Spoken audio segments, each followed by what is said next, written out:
தம்பி விஜய் அவருடைய கட்சி தொடங்கி இருப்பதற்கு வாழ்த்துக்கள். அவர் முதலில் நடித்த படத்திற்கு சிறந்த இளம் நடிகர் என்ற பட்டத்தை முதல் நான் தான் அமைச்சராக வழங்கினேன். அவருடைய அப்பா, அம்மா, என்னுடைய குடும்ப நண்பர்கள். ஆகவே புதிய கட்சி யார் வேணும் தொடங்கலாம்.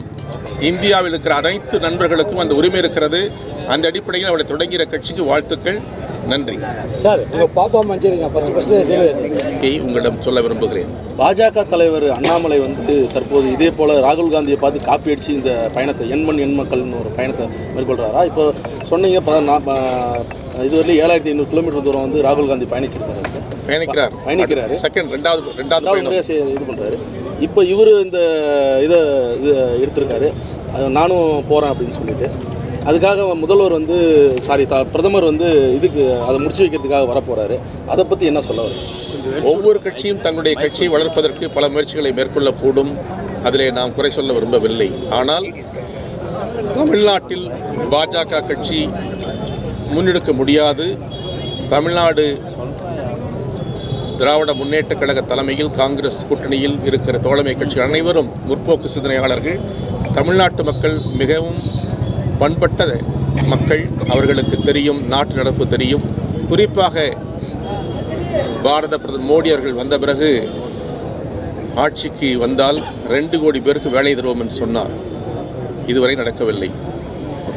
15 லட்சம் ரூபாய் வெளிநாட்டுகளில் இருக்கிற பணத்தை கொண்டு வரும் என்றார். இதுவரை யாருக்கும் பணம் வரவில்லை. எங்களுக்கும் வரவில்லை. உங்களுக்கும் வந்திருக்கு நினைக்க தெரியல. உங்களுக்கு வந்திருக்கா? வரல. யாருக்கும் வரல. அதை போல பல திட்டங்களை முனைமொழிங்கி போயிருக்கிறது. இடஒதுக்கீடு கொள்கையிலே இந்தியாவிலே முன்மாதிரி மாநிலம் தமிழகம்தான். தலைவர் காமராஜர் தான் முதல் இந்திய அரசியல் சட்டத்தை திருத்தி பிற்பட்ட மக்களுக்கு இடஒதுக்கீடு திட்டத்தை கொண்டு வந்தார்கள். காங்கிரஸ் கட்சி தான் இரண்டாவதாக நான் அமைச்சராக இருந்த காலத்திலே 91-96 காலகட்டத்தில் மீண்டும் இடஒதுக்கீடு கொள்கைக்காக 27% இடஒதுக்கீடு மண்டல் கமிஷன் அறிக்கையை நிறைவேற்றிய கட்சி எங்களுடைய தலைவர் நரசிம்மா தலைமையில் நாங்கள் நிறைவேற்றினோம். 2வது. 3வது அன்னை சோனியா காந்தியின் வழிகாட்டுதலில் பாரத பிரதமர் மன்மோகன் சிங் தலைமையில் கல்வியில் இடஒதுக்கீட்டு திட்டத்தை எங்களுடைய ஆட்சி 2004-2009 கொண்டு வந்தோம். இப்படி பல திட்டங்களை நாங்கள் கொண்டு வந்திருக்கிறோம். தமிழ்நாட்டில் இடஒதுக்கீடு விஷயத்தில் இந்தியாவுக்கு வழிகாட்டி மாநிலம் தமிழ்நாடு. அண்ணா தொடங்கி கலைஞர் வரையிலே இன்றைக்கு இருக்கிற முதல்வர் ஸ்டாலின் அவர்கள் வரையிலே எல்லோரும் இந்த கொள்கையை ஆழமாக அடிநாதமாக மக்களிடத்தில் கொண்டு செல்கிற தலைவர்களாக இருக்கிறார்கள். எங்கள் கட்சி, எங்கள் கூட்டணி அப்படிப்பட்ட இடஒதுக்கீடு கொள்கையில் அழுத்தமாக நம்பிக்கொண்ட கட்சி எங்களுடைய கூட்டணி. தலைவர் ராகுல் காந்தி இப்பொழுது மிக தெளிவாக ஒரு கருத்தை இந்தியாவில் சொல்லுகிறார். நாங்கள் ஆட்சிக்கு வந்தால் இடஒதுக்கீடு கொள்கையில் உறுதியாக இருப்போம். ஜாதிவாரி கணக்கெடுப்பை இந்தியாவில் நடத்துவோம். எல்லா மக்களுக்கும் ஆன உரிமையை அதன் மூலம் பெற்றுக் கொடுப்போம் என்று மிக தெளிவாக சொல்கிறார். அதற்கு ஒரே ஒரு ஜாதிவாரி கணக்கெடுப்பு, மக்கள் தொகை அடிப்படையில் இடஒதுக்கீடு மற்றும் சமூக நலத்திட்டங்கள் நிறைவேற்றம் என்பது அதனுடைய பொருள். இந்த திட்டம் வருமானால் இந்தியாவில் இருக்கிற அனைத்து சாதிகளுக்கும் எல்லா மக்களுக்கும் சமமான நீதியை, சமூக நீதியை காங்கிரஸ் கட்சி தர முடியும் என்பதை நாங்கள் மிக அழுத்தமாக சொல்கிறோம். ஒரே நிமிஷம். இதை போலவே இன்றைக்கு இதற்கு எதிரானவர்கள் இன்றைக்கு பிஜேபி கட்சி இருக்கிறது. நாடாளுமன்றத்திலும் மக்கள் மன்றத்திலும் நாங்கள் கேட்ட கேள்விகளுக்கு இணையான பதிலை, உறுதியான பதிலை மத்திய அரசு இதுவரையிலே தெரிவிக்கவில்லை என்பதை நான் மிக அன்போடு சொல்ல விரும்புகிறேன். ஆகவே ஒரு நிமிஷம். ஆகவே இடஒதுக்கீடு கொள்கையில் காங்கிரஸ் நிலைப்பாடு, திமுக நிலைப்பாடு, எங்கள் கூட்டணி நிலைப்பாடு, இந்தியா முழுவதும் இருக்கு இந்தியா கூட்டணி நிலைப்பாடு ஒரே ஒரு கொள்கை. இந்த கொள்கையை அழுத்தமாகவும் ஆழமாக சொல்லுகிறோம் என்றால் இந்த மக்கள் மீது காங்கிரஸ் கட்சி கடந்த 60 ஆண்டுகளில் நிறைவேற்றிய திட்டங்களுக்கு அது அத்தாட்சி. மேலும் அதை சீர் செய்வதற்கும் முளைப்படுத்துவதற்கும் இன்றைக்கு அந்த முயற்சி எடுத்திருக்கிறோம். ஆகவே நாங்கள் ஒவ்வொரு காலகட்டத்திலும் தாழ்த்தப்பட்ட மக்கள், பின்தங்கிய மக்கள், சிறுபான்மை மக்கள், அனைத்து மக்களுக்குமான திட்டங்களை வழங்கியிருக்கிறோம். அதிலே அந்த திட்டங்களை மேலும் இன்னும் எந்தெந்த பகுதி மக்களுக்கு சேரவில்லை அவர்களை சேர்ப்பதற்காகத்தான் இன்றைக்கு ஜாதிவாரி கணக்கெடுப்பை நடத்த தொடங்கியிருக்கிறோம். அதை உறுதிப்படுத்துகிறோம். சார், கருத்து கணிப்பு பாரதிய ஜனதா கட்சி தான் வரும்னு சொல்லி 3வது முறை அமைக்குன்னு சொல்லி கருத்து கணிப்பு சொல்கிறார். பாராளுமன்றத்திலேயே பிரதமர் மோடி சொல்கிறார் 400 சீட்டுக்கு மேலே பிஜேபி ஆட்சி அமைக்குன்னு சொல்லியிருக்காரு. இப்போ காங்கிரஸ் கட்சி காங்கிரஸ் கட்சி எத்தனை இடத்துல வரும் வெற்றி பெற நினைக்கிறீங்க சார்? இப்போ உறுதியாக சொல்கிறோம். நடைபெறுகிற நடைபெறப் போகிற 2024 தேர்தல் முடிவுகள் புதிய விடியலாக இருக்கும். இந்தியாவிலே காங்கிரஸ் தலைமையிலான கூட்டணி, இந்தியா கூட்டணி மாபெரும் வெற்றியை பெறும். நம்பர் 1. 2 முறை ஆட்சியில் இருந்த மாண்புமிகு மோடி அவர்களால் இந்த நாடு சீரழிந்து போன வரலாற்றை மக்கள் மறக்கவில்லை. விலைவாசி உயர்ந்திருப்பதை யாரும் மறுக்க மாட்டீர்கள் நம்புகிறேன். மக்கள் அதை உணர்ந்திருக்கிறார்கள். எல்லா துறையிலும் தோல்வியை சந்தித்திருக்கிற ஒரு அரசு என்பது மத்திய அரசு மட்டும்தான். ஆகவே பொருளாதாரத்துறையிலே நாம் மிகப்பெரிய சீர்கட்டிருக்கிறோம் என்பதை நாட்டு மக்களுக்கு எல்லோரும் சொல்லுகிறார்கள். ஏன் மாண்புமிகு நிதியமைச்சர் சகோதரி நிர்மலா சீதாராமனுடைய கணவர் பார்க்கலா பிரபாகர் அவர்களே மிக தெளிவாக சொல்கிறார். அதைவிட பெரிய எதிர்ப்பு கருத்தை சொல்ல முடியாது. அதே கட்சியை சார்ந்த பிஜேபி கட்சியுடைய எம்பி, அந்த கட்சியின் முன்னணி தலைவர், முன்னாள் அமைச்சர் சுப்பிரமணிய சாமி சொல்கிறார், மோடி அரசு பொருளாதாரத்தில் வீழ்ந்து விட்டது, அந்த துறை, இந்த அரசாங்கம் மிக மிக கொடுமையை நடத்தி கொண்டிருக்கிறார்கள், இந்தியாவுக்கு நல்ல அரசாக இல்லை என்று அவர்கள் சொல்லுகிறார்கள். இதைவிட வேறு உதாரணம் சொல்ல முடியுமா? எதிர்க்கட்சிகள் நாங்கள் ராகுல் காந்தி சொல்கிறார், காங்கிரஸ் மல்லிகார்ஜுன் சொல்லுகிறார், மற்ற கட்சியுடைய தலைவர்கள் சொல்கிறார்கள். தமிழ்நாட்டு முதலமைச்சர் தொடர்ந்து பிஜேபி அரசினுடைய தவறுகளை மக்கள் முன்னால் சொல்லுகிறோம். இப்படி அனைவரும் சொல்கிற இதே கருத்தை இந்தியாவுடைய பெரும்பான்மை எதிர்க்கட்சிகள் சொல்கிற போது அது மக்களிடத்திலே பெரிய வரவேற்பை பெற்றிருக்கிறது என்பது தெரியும். எங்களை, இந்த கூட்டணியை சிதைப்பதற்கு பிஜேபி அரசு என்னவெல்லாம் செய்கிறது உங்களுக்கு தெரியும்.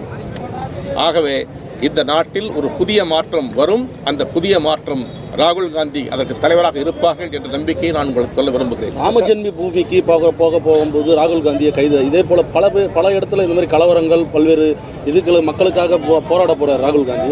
அப்போ பிஜேபி அரசு இவங்களை கைது நடவடிக்கை மேற்கொள்ளுது. என்ன காரணம் சார் நினைக்கிறீங்க? தலைவர் ராகுல் காந்தி மட்டும்தான் பிஜேபி அரசாங்கத்தை எதிர்க்கிற முன்னணி தலைவராக இருக்கிறார். யாரெல்லாம் பிஜேபி அரசாங்கத்தை கேள்வி கேட்கிறார்களோ, எதிர்க்கிறார்களோ அவர்களை எல்லாம் சிறையிலே போடுகிறார்கள், அவர்களுக்கு வாய்ப்பு தர மறுக்கிறார்கள். அது முதலமைச்சர்களுக்கே அந்த கதி நடந்து கொண்டிருக்கிறது. ஜார்க்கண்ட் முதலமைச்சரை கைது செய்திருக்கிறார்கள். ஏதாவது வழக்குகளை போட்டு எதிர்க்கட்சிகளை முடக்க நினைக்கிறார்கள் என்றால் அவர்களுக்கு ஒரு பயம் வந்திருக்கிறது. உண்மை, இந்த நாட்டிலே ஒரு மாற்றம் வரப்போகிறது. இந்த மாற்றத்தின் நாயகர்களாக இருக்கிறார்கள். மக்களிடத்தில் உண்மையை பேசுகிறார்கள். இந்த மக்கள் அதை தெளிவுபடக்கூடாது என்பதற்காக காங்கிரஸ் உள்ளிட்ட எதிர்க்கட்சிகளை, எதிர்க்கட்சியாளும் முதல்வர்களை மீது குறிவைக்கிறார்கள். இதெல்லாம் ஜனநாயகத்தில் நல்ல பண்பு அல்ல. என்னுடைய கொள்கையை சொல்ல வேண்டும், பிஜேபி என்னுடைய கொள்கையை சொல்லட்டும், அவர்கள் சரி சாதனைகளை சொல்லட்டும், மக்கள் வாக்கு கேட்கட்டும், அது வேறு. ஆனால் எதிர்க்கட்சிகளை முடக்கி வைத்துவிட்டு ஒரு அரசு நடக்க முடியாது. ராமர் கோயில் கட்டியதனால நீ கேட்டதுக்கு பதில் சொல்றேன். ராமர் கோயில் கட்டுவதை நாங்கள் எதிர்க்கவில்லை. நானும் இந்து, இங்கே இருக்கிற மெஜாரிட்டி இந்து, இங்கே இருக்கிற முஸ்லீம் சகோதரர் இருக்கு. ராமர் கோயிலை கட்டி யாரும் இந்துக்களோ முஸ்லீம்களோ கிறிஸ்தவர்களோ யாரும் இருக்கல. ஒரு நிமிஷம் இருங்க சார். இந்த நாட்டில் மதத்தை வைத்து அரசியல் நடத்துகிற பிஜேபி அரசுடைய செயல்பாடை மக்கள் ஏற்க மாட்டார்கள். ராமர் கோயிலை கட்டுவதை நாங்கள் யாரும் எதிர்க்கவில்லை. ஆகவே ராமர் கோயிலுக்கு நாங்கள் எதிர்பார்ப்பு சொல்லுவது யாரும் ஒப்புக்கொள்ள மாட்டார்கள். ஒன்று, ராமர் கோயில் கட்டுவதால் மட்டுமே பிஜேபி அரசால் வெற்றி பெற நம்பிக்கையை நம்ப வேண்டாம், நம்ப முடியாது. ஏனென்றால் இந்த ராமரை பற்றி எங்களுக்கு தெரியும். காந்தியின் ராமர் எங்கள் பக்கத்தில். காந்தியின் ராமருக்கும் பிஜேபி ராமருக்கும் நிறைய வித்தியாசம் இருக்கு. ஒரு நிமிஷம். ஒரு கோயில் கட்டும் போது நீங்கள் இந்த ஊரில் தான் இருக்கீங்க, நான் இந்த ஊரில் தான் இருக்கேன். கோயிலை முழுமையாக கட்டி முடித்து கும்பாபிஷேகம் நடத்துவதுதான் வழக்கம். ஒரு கோயிலை முழுமையாக கட்டாமலே அதற்கு பிரதிஷ்டை பண்ணுகிற போது இந்தியாவில் இருக்கிற முக்கியமான பெரிய சங்கராச்சாரியர்கள், மடாதிபதிகள் கடும் எதிர்ப்பை தெரிவித்திருக்கிறார்கள். அங்கே செல்லவில்லை. இது ஒரே ஒரு உதாரணம் அவர்கள் எப்படி ராமரை பயன்படுத்துகிறார் என்பதற்கு.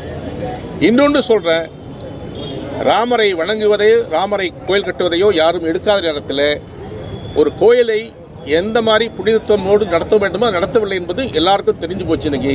ஆகவே பிஜேபியினுடைய நாடகம் எடுபடாது.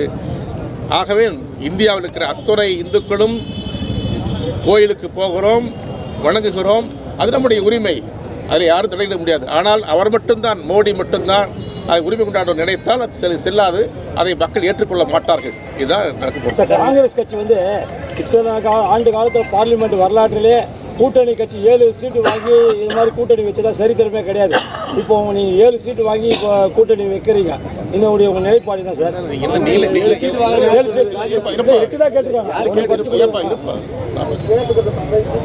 ஒரு நிமிஷம் யார் பேசுறீங்க? காங்கிரஸ் கட்சியும் திமுக கழகமும் கூட்டணி பற்றி முதல் கட்ட பேச்சுவார்த்தை நடத்தியிருக்கிறோம்.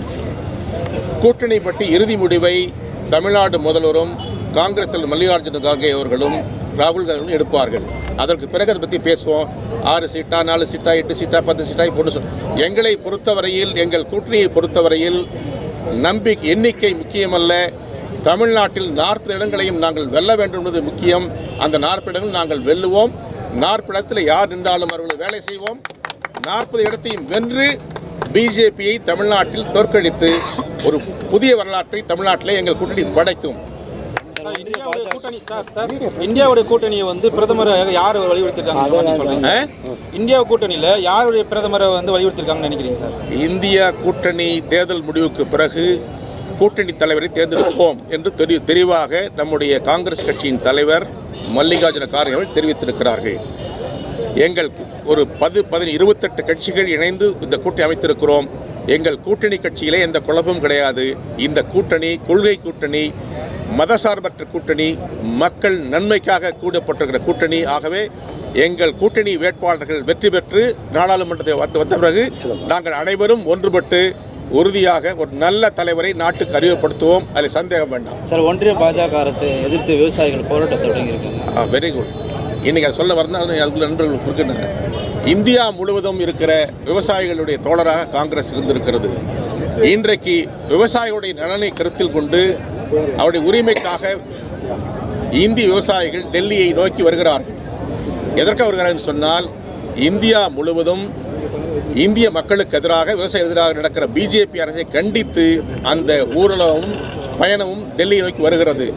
ஏற்கனவே அவர்கள் எல்லாம் ஒரு 100 நாட்களுக்கு மேல் டெல்லியிலே கஷ்டப்பட்டதை நீங்கள் பார்த்தீர்கள். மீண்டும் 2-3 நாட்களாக டெல்லியை நோக்கி வருகிற விவசாயிகளை பஞ்சாப், ஹரியானா, உத்தரப்பிரதேச விவசாயிகளை தடுத்து நிறுத்துகிறார்கள். இன்றைக்கு இந்த 4:30 மணிக்கு நான் வரும்போது பார்த்தேன். துப்பாக்கி சூடு நடத்தியிருக்கிறார்கள், கண்ணீர் போய் வீசியிருக்கிறார்கள். நம்முடைய விவசாயிகளை கொலை செய்யும் தயங்காத ஒரு அரசாக மத்திய அரசு இருந்து கொண்டிருக்கிறது. ஆகவே மத்திய அரசை பொறுத்தவரைக்கும் விவசாயிகளுக்கு எதிராக அரசு என்பதை உறுதிப்படுத்துகிறது. இதனுடைய இது எப்படி சார் இருக்கும் முடிவு? பார்க்கலாம். 2 நாள் நாளைக்கு டெல்லி சேர்ந்தவங்க அதுக்கு முன்னால் எல்லாம் கம்ப்ளீட்டாக வலை போட்டு பாலம் கட்டி தடுப்பு சுவர் எழுப்பி உள்ள உறவடா பண்ணிருக்காங்க.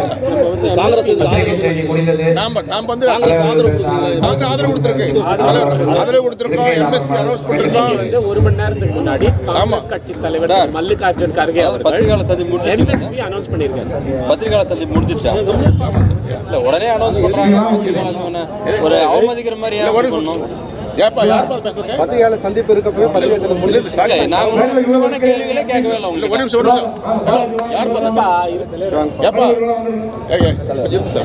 வாங்க சார். என்ன எதுக்கு சார் எங்களை கூப்பிட்டு ஒரு நிமிஷம் இருக்கு சார். ப்ளீஸ் ஒன்றில் வாங்க வாங்க சார். சார் வாங்க உட்காருங்க. ஒரு நிமிஷம் சார். சார் ஒரு நிமிஷம் கொஞ்சம் இருங்க சார். ஓகே சரி சரி ஒரு நிமிஷம் இல்லை சொல்லு சார் கேளுங்க சார். தமிழகத்தில் காங்கிரஸுடைய நிலைப்பாடு எப்படி சார் இருக்கு?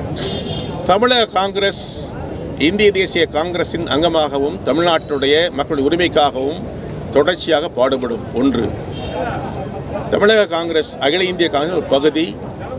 அன்னை சோனியா காந்தியும் ராகுல் காந்தி அவர்களும் கார்கே அவர்களும் என்ன வழிகாட்டுகளோ அந்த வழியில் நாங்கள் நடந்து கொண்டிருக்கிறோம். தமிழகத்தை பொறுத்தவரையில் திராவிட முன்னேற்ற கழக தலைமையிலான கூட்டணியில் நாங்கள் அங்கம் பெற்றிருக்கிறோம். இந்த கூட்டணி வெற்றிக்காக காங்கிரஸ் கட்சியும் தொடர்ந்து எங்களோடு கூட்டணி தலைவர்களோடு இணைந்து பணியாற்றுவோம். இது எங்களுடைய நிலைப்பாடு தேர்தலை பொறுத்தவரையில். மற்றபடி காமராஜர் வழியில், காந்திய வழியில் காங்கிரஸ் கட்சி தொடர்ந்து தமிழ்நாட்டில் நடைபோடும்.